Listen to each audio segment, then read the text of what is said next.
June 5, 1989. Dawn breaks over Beijing, but the city is not waking up to peace. Instead, the streets are eerily silent, punctuated only by the distant rumble of military vehicles.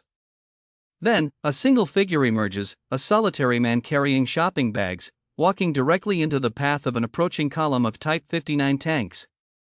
What would drive an ordinary citizen to such extraordinary defiance?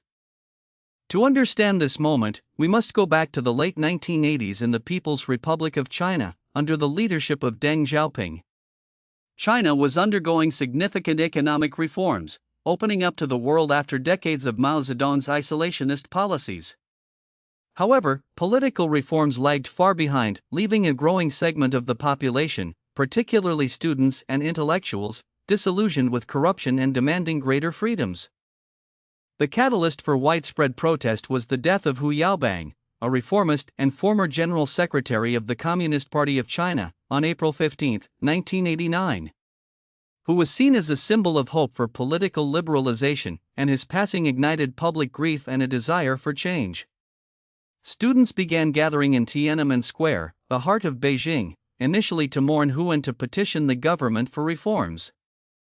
The protests quickly grew, attracting hundreds of thousands of people from all walks of life: students, workers, intellectuals, and ordinary citizens. They called for democracy, freedom of speech, an end to corruption, and accountability from the Communist Party. Tiananmen Square transformed into a vibrant, albeit temporary, city within a city, filled with tents, banners, and passionate debates.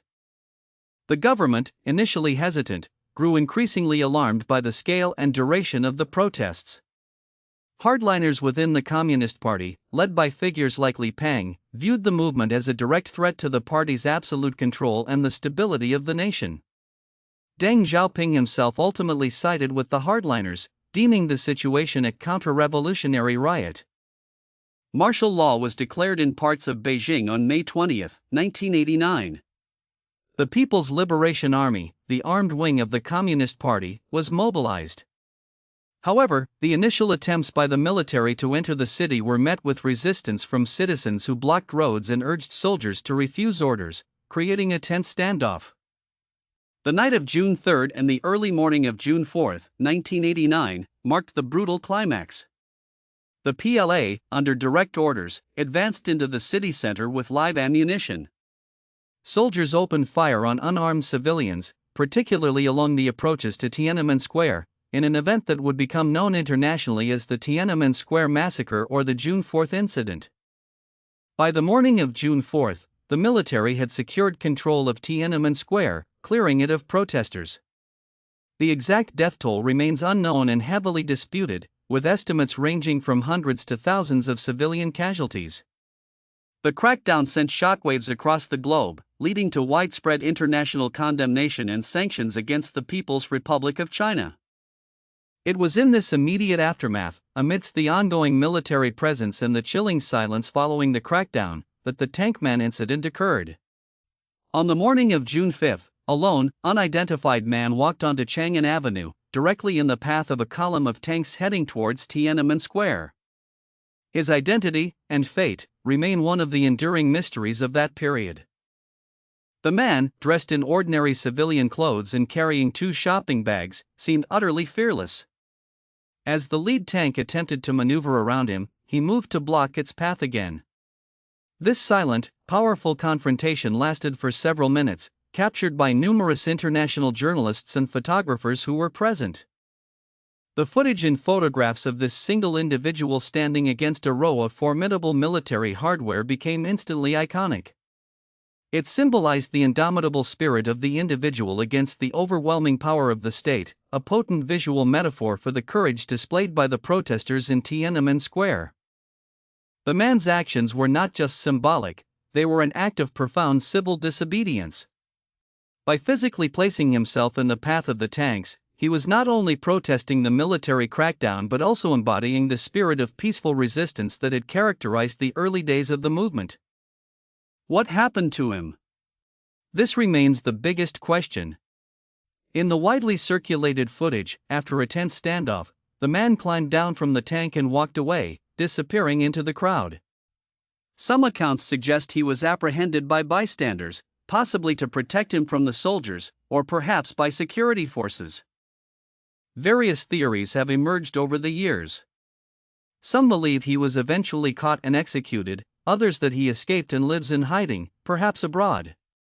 His identity has never been officially confirmed by the Chinese government, which has largely erased the Tiananmen Square protests from public discourse and historical records within mainland China. The tank man image transcended its immediate context. It became a global symbol of courage in the face of tyranny, appearing on posters, in art, and in discussions about human rights and freedom movements worldwide. It reminded the world that even in the darkest times, a single voice, or even a single person, can stand up to oppression. The incident also highlighted the power of imagery in the digital age, even before the widespread internet.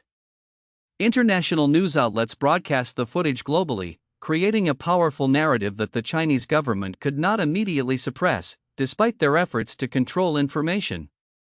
The Chinese government's response to the incident and the protests was swift and severe.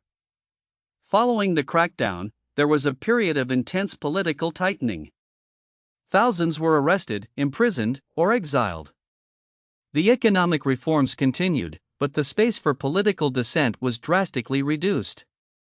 Internationally, the events of June 1989 led to widespread condemnation. Many Western nations imposed sanctions on China, though most were eventually lifted as economic ties grew. The incident deeply affected China's relationship with the global community for years, casting a shadow over its human rights record. Despite the crackdown and the subsequent censorship, the memory of the Tiananmen Square protests and the tank man persists. The image continues to be a powerful reminder of the desire for freedom and democracy, resonating with people who face similar struggles for human rights around the world.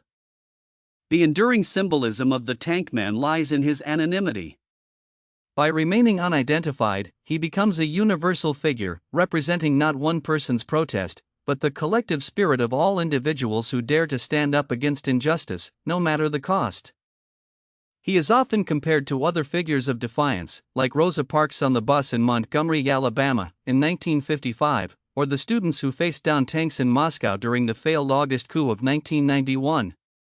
These individuals, through their singular acts, became catalysts for broader change. The Chinese government's ongoing efforts to suppress discussion of the event, including censoring keywords related to Tank Man and Tiananmen Square on the internet, only served to underscore the event's significance and the enduring power of its symbol. The story of the Tank Man is more than just a historical anecdote, it is a testament to the human spirit's capacity for courage and resistance. It poses fundamental questions about the balance of power between the state and the individual, and the price of freedom. While the world remembers the image, the man himself remains a mystery.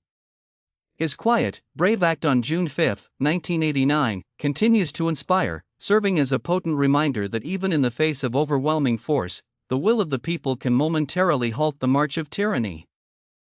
The events of Tiananmen Square and the figure of the tank man serve as a critical case study in modern political history. They demonstrate the complex interplay of economic reform, political repression, and the universal human yearning for liberty. His act of defiance, though seemingly small against the might of a tank, echoed loudly across the globe, becoming an indelible symbol etched into the collective memory of humanity's ongoing struggle for dignity and self-determination. The legacy of the tank man endures not just as a historical footnote, but as a living symbol. It prompts us to consider our own roles in the face of injustice and the courage it takes to stand for what is right, even when the odds seem insurmountable. What truly defines a nation's strength, its military might, or the courage of its citizens to question and to stand for their beliefs? The story of the tank man invites us to ponder this question, a question that echoes through history and resonates in the present day. Join us next time as we explore another pivotal moment that shaped our world.